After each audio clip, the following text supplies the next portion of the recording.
Swimming pool ಮಾಡ್ಕೊಬಿಟ್ಟವ್ರ ಅದನ್ನ. Hello hello hello, swimming ಪೂಲಾ ಅದು? Swimming ಪೂಲಾ? ಆಡ್ತಾನಲ್ಲ ಅಷ್ಟಕ್ಕೆ ಬೆಲೆ ಕೊಡ್ಬೇಕು. ಕೊಡಿ, ಬಂಗಾರು ಕೊಡ್ರಣ್ಣ. ಕೊಟ್ಟಾಯ್ತಲ್ಲ, ನಾಳೆ ಈಸ್ಕಟ. ಯಾರು? ನನಗೆ ಕೊಡಿ, ಅವ್ರ ಅಮ್ಮಂಗೆ ಬೆಲೆ ಕೊಡಬೇಕು. ನಿನಗೆ ಯಾಕೆ ಕೊಡೋದು? ಕೊಡೋದು ಅವ್ರಿಗೆ ಕೊಡ್ಬೇಕು. ನಿನಗೆ ಯಾಕೆ ಕೊಡೋದು? ಈಸ್ಕೊಳ ಪಾಪ, ಅಕೌಂಟ್ಗೆ ಹಾಕೊಳ್ಳೋಣ. ಕೊಡ್ತದ ಬಿಡು, ಕೊಡ್ಬೇಕು, ಕೊಡ್ತಾರೆ ಅಂತ. ಏನೋ ಪಾರ್ಸಲ್ ಬಂದಿದೆ, ಏನು ಅಂತ ಗೊತ್ತಿಲ್ಲ. ಆರ್ಡ್ರ್ ಬರ್ತಾರೆ ಗೊತ್ತಿಲ್ವಾ? ಆದರೆ ಒಂದಷ್ಟು ಡ್ರೆಸ್ಗಳು ಮತ್ತು ಒಂದಷ್ಟು ಇನ್ನರ್ ಗಾರ್ಮೆಂಟ್ಸ್ಗಳನ್ನ ಆರ್ಡ್ರ್ ಮಾಡಿದೆ. ಅದು ಏನು ಅನ್ನೋದು ಗೊತ್ತಿಲ್ಲ. ಓಪನ್ ಮಾಡಿದ್ಮೇಲೆ ತೋರ್ಸೋ ಅಂತ ಆಗಿದ್ರೆ ತೋರಿಸ್ತೀನಿ, ಇಲ್ಲ ಅಂದರೆ ಇಲ್ಲ. ನಮ್ಮ ಅಕ್ಕ ಹಿಂಗೆ ಒಂದಷ್ಟು ಡ್ರೆಸ್ಗಳು, ನನಗೂ ಒಂದಷ್ಟು ಡ್ರೆಸ್ಸು. ಈ ಡ್ರೆಸ್ಸೇ ಇರಂಗೆ ಹತ್ಕೊಳಕ್ಕೆ ಇದು ಏನಪ್ಪ ಗೊತ್ತಿಲ್ಲ. ಎನಿವೇಸ್, ನಮಸ್ಕಾರ ಎಲ್ರಿಗೂ. Good afternoon, welcome back to our channel Manu. Good afternoon ಅಂತ ಹೇಳಕ್ಕೆ ಹೋಗ್ತಾ ಇದ್ರೆ ಬಾಯಿ ತೊದಲುತ್ತಾ ಇದೆ. ಯಾಕೆಂದರೆ ಇವಾಗ ನಾನು ವಿಡಿಯೋ ಸ್ಟಾರ್ಟ್ ಮಾಡ್ತಾ ಇರೋದು 2:15. ನಾನು ಯಾವಾಗಲಾರು ನಿಮ್ಮ ಹತ್ರ ಮಾತಾಡೋಕ್ಕೆ ಬರಲಿ, ನಮ್ಮ ಯಜಮಾನ್ರಿಗೆ ಅವಾಗಲೇ ನಾನು ನೆನಪಾಗ್ತೀನಿ. ನಾನು ಯಾವಾಗಲಾರು ಪಾಪುಗೆ ಫೀಡಿಂಗ್ ಕೊಡೋಕ್ಕೆ ಹೋಗಲಿ, ಆವಾಗಲೇ ನಾನು ನೆನಪಾಗ್ತೀನಿ ಅವರಿಗೆ. ಬಾಕಿ ಅಂತ ಫ್ರೀ ಆಗಿದ್ದಾಗ ಅವ್ರಿಗೆ ನಾನು ನೆನಪೇ ಆಗಲ್ಲ. ಕಮೆಂಟ್ ಮಾಡಿದರೆ ಮರ್ತು ಬಿಡ್ತಾರ ನಿಮ್ಮ ಯಜಮಾನರು ಅಂತ ಕೇಳಿದ್ರು. ಏನು ಯಾರಾದರೂ? ಅದೇ ಸಲ ಹೇಳೋದು 2-3 ಏ ನೀವು ಮೂಗಲ್ಲೇ ಗೊಡ ಅಂದ್ಬಿಟ್ರಿ. ಕರೆಕ್ಟಾಗಿ ಹೇಳಿ, ಏನು ಹೇಳಿದ್ರಿ? ನಾನು ಯಾರು ಕಾಮೆಂಟ್ ಮಾಡಂಗಿದ್ರೆ ಯಜಮಾನರು ನಿನ್ನ ಮರ್ತು ಬಿಡ್ತಾರೆ ಅಂದಂಗಾರೆ ಅಂತ ಕೇಳುವೆ. ಮಾಡಿ, ಯಾಕೆ ಮಾಡಕ್ಕೋಗ? ನಿಮ್ಮನ್ನ ಯಾರು ಮಾಡಬೇಡಿ ಅಂತ ಹೇಳೋರಾ? ನೋಡಿ ಗೈಸ್, ಯಾವಾಗ ಬೇಕೋ ಅವಾಗ ಮರಿತಾರಂತೆ, ಯಾವಾಗ ಬೇಕೋ ನೆನ್ಕತ್ತಾರಂತೆ. ಮಾಡು ಇಲ್ಲ ನೆನ್ಕೊಳಕ್ಕೆ ನೀರು ಮೊದಲೇ ಇಲ್ಲ. ಅಂದರೆ ಬೆಳಗ್ಗೆಯಿಂದ ಸಂಜೆ ಅಷ್ಟರಲ್ಲಿ ಒಂದು 10-15 ಸರಿನಾದ್ರು ಮಾತಾಡಿರ್ತೀವಿ. ಅದು ಚಿಕ್ಕ ಚಿಕ್ಕ ಕಾಲ್ಸು. ಏನಾದರೂ ಇನ್ಫಾರ್ಮೇಷನ್ ಪಾಸ್ ಮಾಡೋದಿದ್ರೆ ಮಾಡಿರ್ತೀವಿ. ಅದಕ್ಕೆ ನಾವು ಅಪ್ಪ ಹೇಳ್ತಾವ್ರೆ ಹಂಗಂತ ಹೋಗ್ತೀವಿ. ಮನೆಗೆ ಫಸ್ಟು ಫೋನ್ ಮಾಡಿ ಕೇಳ್ಕೊಂತೀನಿ ಏನು ಅಂತ. ಇವತ್ತು ಬೆಳಗ್ಗೆ ಪಾಪಕ್ಕೆ ಸ್ನಾನ ಮಾಡಿಸಿ ಮಲಗಿಸಿದ ಮೇಲೆ ಅವನ ಜೊತೆಗೆ ನಾನು ಮಲ್ಕೊಬಿಟ್ಟಿದ್ದೆ. ಮಧ್ಯಾಹ್ನನೇ ಎದ್ದಿದ್ದು 1:15. ಹಂಗಾಗಿ ಇವತ್ತು ಮಧ್ಯಾಹ್ನ ವಿಡಿಯೋ ಸ್ಟಾರ್ಟ್ ಮಾಡಿದ್ದು ನಾನು. ಅದಾದಮೇಲೆ ಮನೆಯಲ್ಲಿ ನಮ್ಮ ಊರಲ್ಲಿದ್ದರೆ ನಮಗೆ ಗೆಸ್ಟ್ಗಳು ಯಾರಾದರೂ ಬರ್ತಾನೆ ಇರ್ತಾರೆ.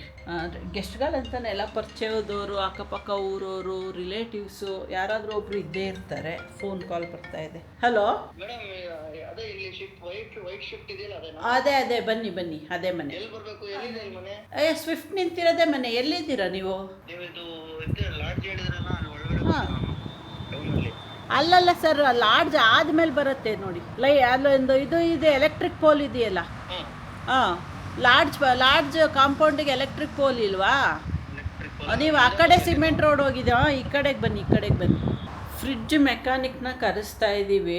ನಮ್ಮದು ಊರು ಫ್ರಿಡ್ಜು ಯಾಕೋ ಸ್ವಲ್ಪ ನೀರು ಲೀಕ್ ಆಗ್ತಾ ಇದ್ದಿತ್ತು. ಅಲ್ಲಿ ಸುಮಾರು ದಿನದಿಂದನೇ ಆಗ್ತಾ ಇತ್ತು. ಅದನ್ನು ಫ್ರಿಡ್ಜ್ ಚೇಂಜ್ ಮಾಡೋದಾ ಇಲ್ಲ ಅದನ್ನೇ ರಿಪೇರಿ ಮಾಡಿಸೋದ ಅನ್ನೋ ಕನ್ಫ್ಯೂಷನಲ್ಲಿ ಇದ್ರು ನಮ್ಮ ಅಕ್ಕ. ಬಟ್ ಯಾಕೋ ನೆನ್ನೆ ಎಲ್ಲ ಹೊಸ ಫ್ರಿಡ್ಜೇ ತಗೊಬಿಡೋಣ ಅಂತ ಅಂದರು. ಇವತ್ತು ಆಲ್ರೆಡಿ ಮೈಂಡ್ ಚೇಂಜ್ ಮಾಡಿ ಕರೆಸ್ತಾ ಇದ್ದಾರಪ್ಪ ರಿಪೇರಿ ಅವ್ರನ್ನ. ಏನವ ನಿಂದು ಸಮಾಚಾರ? ನೆನ್ನೆ ಒಂದ್ಸಲ ಏನಾಗಿದೆ ಅಂತ ಕಂಡೀಷನು ಹೆಂಗಿದೆ ಫಸ್ಟ್ ಚೆಕ್ ಮಾಡಿ, ರಿಪೇರಿನಲ್ಲೇ ಸರಿ ಹೋಗುತ್ತೆ ಅಂದ್ರೆ ಇದೇ ಕಂಟಿನ್ಯೂ ಮಾಡೋಣ, ಇಲ್ಲ ಬೇಡ ಅಂದ್ರೆ ಆಮೇಲೆ ಹೊಸದಕ್ಕೆ ನೋಡೋಣ. ಫಸ್ಟ್ ಅದ್ರ ಕಂಡೀಷನ್ ಇಲ್ಲೇ ಬಂದವ್ರೆ ಇವ್ರು ನೋಡಿ. ಯಾವಾಗಲೂ ಈ ಮೊಬೈಲಲ್ಲಿ ಏನಾದರೂ ಒಂದು ಭವಿಷ್ಯನೋ ಇಲ್ಲ ನ್ಯೂಸ್ನೋ ಹಾಕೊಂಡು ಓಡಾಡ್ತಾ ಇರ್ತಾರೆ, ಹಿಡ್ಕೊಂಡು ಹಿಂಗೆ ಒಂದು ಅಲ್ಲಿ ಚುಚ್ಕೊಂಡು. ಇದೇ ಫಸ್ಟ್ ಟೈಮ್ ಕಂಪ್ಲೇಂಟ್ ಬಂದಿರೋದು ಅಲ್ವಾ? ಎಷ್ಟು ವರ್ಷ ಅದು ಫ್ರಿಡ್ಜು? 16 ವರ್ಷ. 16 ವರ್ಷನಾ? ಹತ್ರಲ್ಲ ತಗೊಂಡಿದ್ದು. ಬನ್ನಿ ಅಲ್ಲಿ ಅದು ಸ್ವಲ್ಪ ಹುಷಾರಾಗತ್ತೆ. ಒಂದ್ಸರಿ ತೋರಿಸ್ಬಿಟ್ಟು ಆಮೇಲೆ ಡಿಸಿಷನ್ ತಗೊಳ್ಳೋಣ ಅಂತ ನಮ್ಮ ಅಕ್ಕ ಕರೆಸಿದ್ದಾರೆ. ನೋಡೋಣ ಏನಾಗಿದೆ ಅಂತ. ವೇಸ್ಟ್ ವಾಟರ್ ಸ್ಟೋರ್ ಆಗುತ್ತಲ್ಲ, ಅದು ಫುಲ್ ಒಡೆದೋಗಿ ಅದ್ರ ಏನೂ ಇಲ್ಲ ಅದರಲ್ಲಿ. ಅದೇನಾಗ್ತಾ ಇದೆ ಅಂದರೆ ಮೇಲ್ಗಡೆ ಪೂರ್ತಿ ಫ್ರೀಸ್ ಆಗುತ್ತಲ್ಲ, ಆ ಪೂರ್ತಿ ವಾಟರ್ ನಿಮಗೆ ಕೆಳಗಡೆ ಶೋ ಆಗ್ತಿರೋದು. ಅದು ಆಟೋಮೆಟಿಕ್ ಆಫ್ ಆಗ್ಬೇಕಾದ್ರೆ ಇದಕ್ಕೆ 3 ಐಟಮ್ ಚೇಂಜ್ ಮಾಡಬೇಕು. ಟೈಮರು, ಬಯೋಮೆಟ್ಲು, ಥರ್ಮಾಸ್ಟೇಟ್ ಬರುತ್ತೆ. ಆ 3 ಐಟಮ್ ಚೇಂಜ್ ಮಾಡಿದ್ರೆ ಕ್ಲಿಯರ್ ಆಗುತ್ತೆ. ಇದು ನಿಮಗೆ ಒಂದು 2800 ರೂಪಾಯಿ ಆಗುತ್ತೆ ರೀ ಇದ್ರದ್ದು. ಆ ಬಾಕ್ಸ್ ಒಂದು ಹಾಕ್ಬೇಕು. ಅದು ಬಾಕ್ಸಿಂಗ್ ಒಂದು 300 ರೂಪಾಯಿ ಆಗುತ್ತೆ. 3000. ಇಲ್ಲ ಮೇಡಮ್, ಈಗ ನಾನು ಏನು ಸ್ಪೇರ್ ಹಾಕ್ತೀನಿ ಅದಕ್ಕೆ 1 ವರ್ಷ ಗ್ಯಾರಂಟಿ ಕೊಡ್ತೀನಿ. ಸೇಮ್ ಫಾಲ್ಟ್ ಬಂದರೆ ನಾನು ಬಂದು ಕ್ಲಿಯರ್ ಮಾಡಿಕೊಡ್ತೀನಿ. ಓಕೆ, 1 ವರ್ಷ ಗ್ಯಾರಂಟಿ. ಅಲ್ಲ ಇದು ಇದೇ ಕಂಪ್ನಿದೇ ಬರುತ್ತಾ ಇತ್ತು ಸೇಮೇ ಹಾಕ್ಬೇಕು, ಬೇರೆ ಸೂಟ್ ಆಗಲ್ಲ ಇದಕ್ಕೆ. ಮಾಡಿಸ್ತೀನಿ ಅಂದ್ರೆ ಬೆಳಿಗ್ಗೆ ತಗೊಬಂದು ಇಲ್ಲೇ ಮಾಡ್ಕೊಡ್ತೀನಿ. ಈಗೇನು ರಿಮೂವ್ ಮಾಡಲ್ಲ, ಇದಕ್ಕೇನು ಬೇಕು ಐಟಮ್ ನಂಗೆ ಗೊತ್ತು, ಬೆಳಿಗ್ಗೆ ತಗೊಂಬಂದು ಫಿಟ್ ಮಾಡ್ಕೊಡ್ತೀನಿ. ಆಟೋ ಆಫ್ ಆಗ್ತಾ ಇಲ್ಲ ಅದು ಆಗ್ತಾ ಇಲ್ಲ ಅಂತ ಪೂರ್ತಿ ಮೇಲ್ಗಡೆ ಫ್ರೀಸರ್ ಅಲ್ಲಿ ಇದ್ದಾಗ್ತಿಲ್ಲ, ಆ ಪೂರ್ತಿ ವಾಟರ್ ನಿಮ್ಗೆ ಕೆಳಗಡೆ ಶುರು ಆಗ್ತದೆ. ಮಾಡಿಸ್ತೀವಿ ಅಂದ್ರೆ ಬೆಳಗ್ಗೆ ಐಟಮ್ಸ್ ತಂದು ಹಾಕೊಡ್ತಾರಂತೆ. ನೀನೇನು ನಾಳೆ ಓಕೆ ನೀನು ಮಾಡಿಸ್ತೀನಿ ಅಂದ್ರೆ ನೀನು ನಾಳೆ ಬೇಡ ಅಂದ್ರೆ ಸೋಮವಾರನೇ ತರಿಸ್ಕೋ, ನಮಗೆ ನಾಳೆ ನಾಡಿದ್ದು ಫಂಕ್ಷನ್ ಇದೆ ಅದಕ್ಕೆ ಹಂಗಂತವ್ರೆ. ನೀವು ಯಾವಾಗ ಹೇಳ್ತೀರಾ? ಯಾವಾಗ ಹೇಳ್ತಾ ಹೋಗ್ಕೊಡ್ತಾರೆ, ಇಲ್ಲ ವಸ್ತುಕ್ಕೆ ಹೋಯ್ತೀಯಾ ಬೇಡ, ಇದು ರಿಪೇರಿ ಆದ್ರೆ ಬಾಗಿಲು ಸುಮ್ಮನೆ ಏನೇ ಇದೇ ಆದರೆ ಆಗಲಿ ಅಂತ ನಾನು ಇವಾಗ ಒಂದು ಬ್ಲೆಂಡರೇ ಮಾಡಿದೆ ನಾನು. ಆವಾಗಲೇ ನಾನು ಫ್ರಿಡ್ಜದು ರಿಪೇರಿ ಮಾಡೋಕ್ಕೆ ಬಂದಿದ್ರಲ್ಲ, ಅವ್ರದ್ದನ್ನ ಶೂಟ್ ಮಾಡಿದೆ ಯಾಕೋ SD ಕಾರ್ಡ್ ಫುಲ್ ಅಂದ್ಬಿಟ್ಟು ಎರರ್ ಬರ್ತಾಯಿತ್ತು, ವಿಡಿಯೋ ರೆಕಾರ್ಡ್ ಆಗ್ತಿರ್ಲಿಲ್ಲ ಅಂತ ಅಂದ್ಬಿಟ್ಟು ಆಮೇಲೆ ಸರಿ ಬಿಡು ಟ್ರಾನ್ಸ್ಫರ್ ಮಾಡಿಬಿಟ್ಟು SD ಕಾರ್ಡ್ ಕ್ಲಿಯರ್ ಮಾಡೋಣ ಅಂತ ಅಂದ್ಕೊಂಡು ಹೋದ್ನ. ಅದು ಏನು ಮೂಡಲ್ಲಿ ಕೊಟ್ಟನೋ ವಿಡಿಯೋಗಳೆಲ್ಲ ಸೆಲೆಕ್ಟ್ ಮಾಡಿಬಿಟ್ಟು ಬೆಳಗ್ಗೆಯಿಂದ ಶೂಟ್ ಮಾಡಿರೋದನ್ನ ಡೌನ್ಲೋಡ್ ಮೇಲೆ ಕೊಡೋಕ್ಕೆ ಹೋಗಿ ಡಿಲೀಟ್ ಮೇಲೆ ಪ್ರೆಸ್ ಮಾಡಿ ಎಲ್ಲ ಡಿಲೀಟ್ ಆಗೋಗಿ ಫುಲ್ ಟೆನ್ಷನ್ ಆಗಿದೆ. ಯಾಕೆಂದರೆ SD ಕಾರ್ಡಿಂದ ಡೈರೆಕ್ಟ್ ಡಿಲೀಟ್ ಆಗೋದು, ಅದು ಅಲ್ಲಿ ಬ್ಯಾಕಪ್ ಇರುತ್ತೋ ಇಲ್ವೋ ಅಂತ ಕುತ್ಕೊಂಡು ಇಷ್ಟೊತ್ತು ಅದೇ ಹುಡುಕ್ತಾ ಇದೆ. ಸದ್ಯ ಸಿಕ್ತು ಬ್ಯಾಕಪ್ಪು, ಹೆಂಗೋ ರಿಕವರ್ ಆಯಿತು. ಇಲ್ಲ ಅಂದಿದ್ರೆ ಇವತ್ತು ಮಾಡಿದ ವಿಡಿಯೋಗಳೆಲ್ಲ ಡಮಾರಾಗೋಗಿರೋದು. ಎನ್ವೇಸ್ ಮನುಗೆಲ್ಲ ಫೋನ್ ಮಾಡಿ ಮನು ಗೊತ್ತಿಲ್ಲ ಮಂಜು ನನಗೂ ಮರ್ತೋಗಿದ್ದೆ ಅಂತ ಆಮೇಲೆ ಬೇಜಾರಾಗೋಗಿತ್ತು ನನಗೆ. ಅಯ್ಯೋ ಬೆಳಗ್ಗೆಯಿಂದ ಎಫರ್ಟ್ ಹಾಕಿದ್ನಲ್ಲಪ್ಪ ಅಂತ. ಎನಿವೇಸ್ ಆವಾಗಲೇ ಫ್ರಿಡ್ಜ್ ಅದಕ್ಕೆ ಅರ್ಧಂಬರ್ಧ ಶೂಟ್ ಮಾಡ್ಕೊಂಡಿದ್ದೆ. ಏನಾಯ್ತಕ್ಕೆ ಇವಾಗ ಡಿಸಿಷನು? ಏನು ಫ್ರಿಡ್ಜ್ದು ಫ್ರಿಡ್ಜ್ ಅದೇ ರಿಪೇರಿನಾ? ಪೇ ಮಾಡ್ತಾನೆ ಅಲ್ಲ ಅಲ್ಲಿ ನೋಡಿ ಮುಖ ನೋಡಿ ಫುಲ್ಲು ಇದರಲ್ಲಿ ಅದನ್ನ ಯಾಕೆ ಪಾಪ ಬಟ್ಟೆ ಗಿಟ್ಟೆ ಎಲ್ಲನೂ ಬಿಚ್ಚಾಕ್ಬಿಟ್ಟು ಕೂರಿಸ್ಕೊಂಡಿದ್ಯಾ ಅದನ್ನ? ಹೌದಾ? ಸೊ ಅವ್ರು ಅದೇ ಹೇಳಿದ್ದು, ಆಟೋ ಆಫ್ ಆಗೋದೊಂದು ಅದು ಹೋಗಿದೆಯಂತೆ, ಅದೇನೋ 3 ಐಟಮ್ಸು ಅದನ್ನು ಹಾಕಿದ್ರೆ ಸೊ ಆಗತ್ತಂತೆ. ಅದಕ್ಕೆ ನಾವು ಮಾಡಿಸಿ ನೋಡೋಣ, 1 ಇಯರ್ ವಾರಂಟಿ ಬೇರೆ ಕೊಟ್ಟಿದ್ದಾರೆ. ಆ 1 ಇಯರ್ ಒಳಗಡೆ ಆ 3 ಐಟಮ್ಸ್ ಏನಾದ್ರು ಇಶ್ಯೂಸ್ ಬಂದರೆ ಮೇಡಮ್ ನಾನೇ ಬಂದು ರಿಪ್ಲೇಸ್ ಮಾಡಿಕೊಡ್ತೀನಿ ನಿಮಗೆ ಅಂತ ಇವರೊಬ್ಬರು ಬಂದು ನೋಡಿ ಜಾತ್ರೆಯಿಂದ ತಪ್ಪಿಸ್ಕೊಂಡು ಪಾಪುನೇ ಎದ್ಬಿಟ್ಟು ಆ ಸೌಂಡಿಗೆ. ನನಗೂ ಅಷ್ಟೇ ಅಪ್ಪ, ಈ ಫ್ರಿಡ್ಜ್ ಮೇಲೆಲ್ಲ ಇನ್ವೆಸ್ಟ್ ಮಾಡೋದು ನನಗೂ ಪದೇ ಫ್ರೀಕ್ವೆಂಟಾಗಿ ಇನ್ವೆಸ್ಟ್ ಮಾಡೋದು ಇಷ್ಟನೇ ಆಗಲ್ಲ. ನೀವೇ ನೋಡಿದ್ದೀರ ನಮ್ಮನೆ ಫ್ರಿಡ್ಜ್ ಯಾವ ಲೆವೆಲ್ಗೆ ಹಾಳಾಗಿದೆ, ಆದರೂ ನಾನು ಅದು ಸರಿ ಯೋಚನೆ ಮಾಡ್ತೀನಿ ಚೇಂಜ್ ಮಾಡಬೇಕಾ ಅಂತ. ಅದು ಯೂಸೇಜ್ ಮೇಲೆ ಹೋಗುತ್ತೆ. ನಾವೇನಾದ್ರು ತುಂಬ ಯೂಸ್ ಮಾಡ್ತೀವಿ ಅಂದರೆ ವರ್ತು ಇನ್ವೆಸ್ಟ್ ಮಾಡೋದು. ಅದನ್ನು ನಾನು ಕಾಳು ಎಂಥದ್ದು ಈ ಬೇಳೆ ಗ್ರೋಸ್ರಿ ಎಲ್ಲ ತರ್ತೀನಲ್ಲ, ಎಕ್ಸ್ಟ್ರಾ ಉಳ್ಕೊಳತ್ತಲ್ಲ, ಅದನ್ನೇ ನಾನು ಫ್ರಿಡ್ಜಲ್ಲಿ ತುಂಬೋದು. ತರಕಾರಿಗಳೆಲ್ಲ ನಾವು ಸ್ಟಾಕ್ ಇಡೋದೇ ಇಲ್ಲ ನಾನು. ಹಂಗಾಗಿ ನನಗೆ ಫ್ರಿಡ್ಜ್ ಯೂಸ್ ಆಗೋದೆ ಅದರಿಂದ ಅದನ್ನೇ ಹೆಂಗೋ ಇಷ್ಟು ದಿನ ಮ್ಯಾನೇಜ್ ಮಾಡಿದೆ. ಆಮೇಲೆ ಲಾಸ್ಟ್ ಟೈಮು ವಾಷಿಂಗ್ ಮಿಷಿನ್ ತೊಗೊಂಡಾಗಲೂ ನಾನು ಫ್ರಿಡ್ಜ್ ತೊಗೊಳ್ಳೋಣ ಅಂತ ಮುಂದೆ ತುಂಬ ಹೇಳಿದ್ರು. ನಾನೇ ಇರಲ್ವಲ್ಲ ತಗೊಂಡು ಏನು ಮಾಡೋದು, ನಾನು ಬಂದಮೇಲಂತೂ 0 ಯೂಸೇಜ್ ಇರುತ್ತೆ ಫ್ರಿಡ್ಜು. ಅದಕ್ಕೆ ಅಂದೆ ನಾನು ವಾಪಸ್ ಬಂದಮೇಲೆ ತಗೊಳ್ಳೋಣ, ಅಲ್ಲಿ ತನಕ ಬೇಡ ಸುಮ್ಮನೆ ಡೆಡ್ ಇನ್ವೆಸ್ಟ್ಮೆಂಟ್ ಅದು ಅಂದ್ಕೊಂಡು ಬಂದಿದ್ದೀನಿ. ಇದನ್ನು ಇವಾಗ ರಿಪೇರಿ ಮಾಡಿಸ್ಬಿಟ್ಟು, ರಿಪೇರಿನೇನಿಲ್ಲ ಅದೊಂದು ಪಾರ್ಟ್ ರೀಪ್ಲೇಸ್ ಮಾಡಿದ್ರೆ ಚೆನ್ನಾಗಿದೆ ಮೇಡಮ್ ವರ್ಕ್ ಆಗುತ್ತೆ ಅಂತ ಹೇಳಿದ್ದಾರೆ. ಅದಷ್ಟೇ ಆಗಿರೋದು. ನಾನು ಪ್ರಾಬಬ್ಲಿ ಅವ್ರಿಗೆ ಅಡ್ವಾನ್ಸ್ ಪೇ ಮಾಡಿ ಕಳಿಸಿದ್ದೀವಿ, ನಾಳೆ ಬರ್ಬೋದೇನೋ. ಇವನೊಬ್ಬ ಮಲ್ಕಂತಾನೆ ತೂಗ್ತಾ ಇರ್ಬೇಕು ಹಿಂಗೆ ನಾವು ಕೂತ್ಕೊಂಡು. ಬೈತಾರೆ ಕಣೋ, ತೊಟ್ಲು ಸೌಂಡ್ ಮಾಡುತ್ತೆ ಅಂತ ಹೇಳ್ತಾರೆ. ನಾನು ಆಯಿಲೆಲ್ಲ ಮಾಡಬೇಕು ಅಂತ ಮಾಡ್ರೆ ಆಯಿಲಿಂಗು ಇದಕ್ಕೆ ಕೊರ ಅಂತ ಐತೆ. ಇದು ನಿಮ್ಮ ಕಮೆಂಟ್ಸ್ ಎಲ್ಲ ಇಯರ್ ಬಡ್ ಹಾಕ್ಬಿಟ್ಟು ನೀನೇ ಹಾಕು, ಅನ್ನ ಚೆಂದ ಬಿಡ್ತಾನೆಲ್ಲ.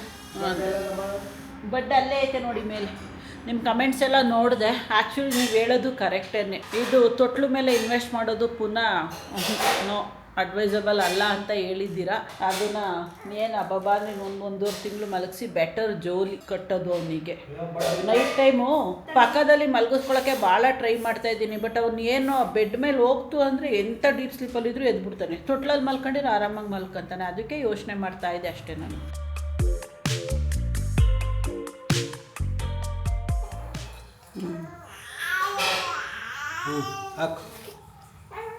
ತಳ್ಳಿ ಸೌಂಡ್ ಬರ್ತದ ನೋಡೋಣ. ನೋಡಿ ಇವಾಗ ಅದಿನ್ನೂ ಇದಾಗ್ಬೇಡವಾ?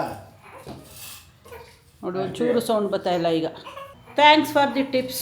ಆ್ಯಕ್ಚುಲಿ ಇದು ಗೊತ್ತಿತ್ತು. ಲಾಸ್ಟ್ ಟೈಮ್ ಒಂದ್ಸರಿ ಹಾಕಿದ್ವಿ, 1 ದಿನ 2 ದಿನ ಸೌಂಡ್ ಬರಲಿಲ್ಲ. ಆಮೇಲೆ ಪುನಃ ಸೌಂಡ್ ಸ್ಟಾರ್ಟ್ ಆಗಿತ್ತು. ಅದಾದ್ಮೇಲೆ ಸುಮ್ಮನೆ ಆಗಿದೆ. ನೆನ್ನೆಯಿಂದ ಸೌಂಡ್ ಜಾಸ್ತಿ ಆಗಿತ್ತು, ಅದಕ್ಕೆ ಆಗ್ತದೆ ವರ್ಕ್ ಆಯ್ತು. ಥ್ಯಾಂಕ್ ಯು ಯಾರೆಲ್ಲ ಈ ಟಿಪ್ಸ್ ಕೊಟ್ಟಿದ್ರಿ. ಇಲ್ಲಿ ನೋಡಿ ನನ್ನ ಮಗನ ಕೋಳಿ ನಿದ್ದೆ ಮಾಡ್ಕೊಂಡು ಮಧ್ಯದಲ್ಲಿ ಎದ್ದೇಳ್ತಾನೆ ಅವನೇ. ಅದಕ್ಕೆ ನಮ್ಮ ಅಮ್ಮನ ಕೂರ್ಸೋಗಿದೆ. ಸೆರಗ್ ನಿಲ್ಸಾಕ್ತವ್ರೆ, ದೃಷ್ಟಿ ತೆಗ್ದಾಕ್ತವ್ರಿ. ಅಮ್ಮ ಮಲಗ್ಸಮ್ಮ ತೂಗಿ ಅಂದರೆ ನೀನು ಮಾತಾಡ್ಸ್ಬಿಟ್ಟು ಎದ್ದೇಳಿಸ್ತಾ ಇದೀಯ ಅವನ್ನ. ಆ? ಲೈಟ್ ಹಾಕ್ಬಿಟ್ಟು ಬಂದು ಆಫ್ ಮಾಡಿದೆ ಕೂಡ ಒಳಗೆ ಹಾಕಿದ್ಯಾ ಲೈಟ್ ಹಾಕ್ಬಿಟ್ರ ಆಟ ಆಡ ಮಗ ಮನೆ ಕೊಡ್ದೆ ಮನೆ ಕಟ್ಟಿ ಏನೋ ಮಾಡ್ರು ಆಡಿಸ್ತಿರೋ ಮಲಗಿಸ್ತಿರೋ ಅವ್ರಿಗೆ ಬಿಟ್ಟಿದ್ದು ನಾವು ಇವಾಗ ಹೋಗ್ತಾ ಇದ್ದೀವಿ ಊಟ ಮಾಡೋಕ್ಕೇನೋ ಅಮ್ಮ ಭರ್ಜರಿ ಊಟ ಮಾಡ್ಕೊಂಡು ಬಂದಿದ್ದಾರೆ ಇವತ್ತು ನಮ್ಮೂರಲ್ಲಿ ಒಬ್ರು ಕತೆ ಓದಿಸ್ತಾ ಇದ್ದಾರೆ ಶನಿ ಮಹಾತ್ಮ ಕತೆ ಊಟಕ್ಕೆ ಕರೆದಿದ್ರು ಏನು ಮಮ್ಮ ಏನೇನು ಊಟ ಮಾಡ್ಕೊಂಡು ಬಂದೆ ಮಹಾತ್ಮ ಕತೆ ಮಾಡಿಸ್ತಾವ್ರೆ ಹಾಂ ಅನ್ನ ಸಾರು ಪಾಯಸ ಬೂಂದಿ ಖಾರ ಬೂಂದಿ ಹಾಂ ಪಲ್ಯ ಹಾಂ ಕೋಸಂಬರಿ ಪಲಾವ್ ಸೊ ವೆರೈಟಿ ಆಫ್ ಹಪ್ಪಳ ಉಪ್ಪಿನಕಾಯಿ ಹಾಂ ಸೂಪರು ನೋಡಿ ಇಷ್ಟು ವೆರೈಟೀಸ್ ತಿನ್ಕೊಂಡು ಬಂದಿದ್ದಾರೆ ನಮಗೆ ಮಾಡಿಸ್ತಾ ಇದ್ದಾರೆ ಇಲ್ಲಿ ನೀರಲ್ಲಿ ಟೊಮೆಟೊ ಬೇಯಿಸ್ಬಿಟ್ಟು ಕ್ಯೂಚಿಸ್ತಾವ್ರೆ ನಾನೇ ಹೇಳಿದ್ ನಾವು ಅಮ್ಮಂಗೆ ಮಂಡ್ಯ ಸ್ಟೈಲು ಬಸ್ಸಾಂಬರ್ ಖಾರ ಇದೆಯಲ್ಲ ಉಪ್ಸಾರು ಖಾರ ಇದೆಯಲ್ಲ ಅದಕ್ಕೆ ಟೊಮೆಟೊ ನೀರು ಟೊಮೆಟೊ ಬಾಯ್ಲ್ ಮಾಡ್ಬಿಟ್ಟು ಅದನ್ನು ಕ್ಯೂಸ್ಬಿಟ್ಟು ಅದು ಖಾರ ಮಿಕ್ಸ್ ಮಾಡ್ಕೊಂಡು ತಿಂದರೆ ಚೆನ್ನಾಗಿರುತ್ತೆ ಅದಕ್ಕೆ ಇಲ್ಲಿ ನಮ್ಮ ಅಕ್ಕ ಮಾಡ್ತಾ ಇದ್ದಾರೆ ಅದನ್ನು ಅಷ್ಟೊಂದಾ ನೀರು ಚೆಲ್ಬಿಟ್ಟು ಎಷ್ಟು ಬೇಕು ಅಷ್ಟು ಬೇಯಿಸಿರೋ ನೀರು ವೇಸ್ಟ್ ಮಾಡ್ತಾರ ಟೊಮೆಟೊ ಬೆಂದಿರೋ ನೀರು ಸಪ್ರೇಟ್ ಇಟ್ಟು ಊಟ ಆದ್ಮೇಲೆ ಕುಡ್ಕತ್ತಿದ್ನಲ್ಲ ನಾನೇ ಈಗಲೂ ಕುಡಿ ಹಿಂಗೆ ಟೊಮೆಟೊ ಕ್ಯೂಚಿದ್ಮೇಲೆ ಹಂಗಾಗಲ್ಲ ರಸ ಬರ್ತಾರ ನೀರು ಕುಡ್ದದ್ದು ಫೀಲ್ ಬರುತ್ತಾ ಅದು ಟೊಮೊಟೊ ಬೇಯಿಸಿದ ನೀರು ನಿನಗೆ ನೀರು ಕುಡ್ದಂಗೆ ಫೀಲ್ ಬರ್ತದೆ ಕಟ್ Plain ಮಾಡಿ water. ಬೇಯಿಸಿರೋದು ಹುಳಿ ಇರ್ತದೆ ಅದುವೇ ಹೌದಾ ಟೊಮೊಟೊ ಕಟ್ ಮಾಡ್ತಾನೆ ಬೇಯಿಸಿರೋದು ಏನೋ ಸೊ ಈಗ ಹೋಗ್ತಾ ಇದ್ದೀವಿ ಡಿನ್ನರಿಗೆ ಅದಕ್ಕೆ ನಮ್ಮ ಅಮ್ಮನ ಅಲ್ಲಿ ನಾನು ಕೂರಿಸ್ಬಿಟ್ಟು ಬಂದಿರೋದು ಟೈಮ್ ಆಲ್ರೆಡಿ 10 ಗಂಟೆ ಆಗಿದೆ ಟೈಮ್ ಹೋಗೋದೇ ಗೊತ್ತಾಗಲ್ಲ ಕೊನೆಗೂ ಎದ್ದೇಳ್ಸೇ ಬಿಟ್ರು ನೋಡಿ ಎದ್ದೇಳ್ಸ್ಕೊಂಡು ಕರ್ಕೊಂಡು ಬರ್ತಾರೆ ಫ್ಯಾನ್ ಜಾಸ್ತಿ ಆಯಿತು ಆಫ್ ಮಾಡಿಬಿಡು ನಾನು ಕಮ್ಮಿ ಮಾಡ್ಬಿಟ್ಟು ಹಾಕ್ತೀನಿ